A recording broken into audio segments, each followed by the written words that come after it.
чыгармам Токтогул Сатылгановдун Тогуз кайрык деген чыгармасы, экинчи чыгармам өзүмдүн автордук Кыз кулмай деген чыгармам болду. Үчүнчүсү Атай Огунбаев атабыздын Бир тогуз көзү автомат токтомок деген чыгармалар каралды. Бул сынакта 11 конкурсант катыштык. Ага чейин мындай онлайн түрүндө отбор болгон болчу. Көптөн бери мектепке келатып, акырында 11 конкурсант катышты. Ар бир өлкөдөн, ар кайсы өлкөдөн келип, ушундай сонун бир жүрөктө эстей каларлык сынак болду.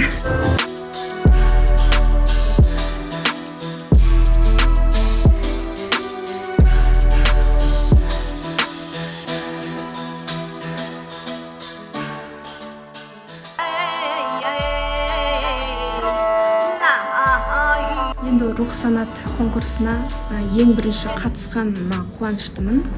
Ең бірінші сол қатысуым. Енді орын жайында әрине үлкен орындарға иеленіп жатсам, қуанышымда шек болмас еді.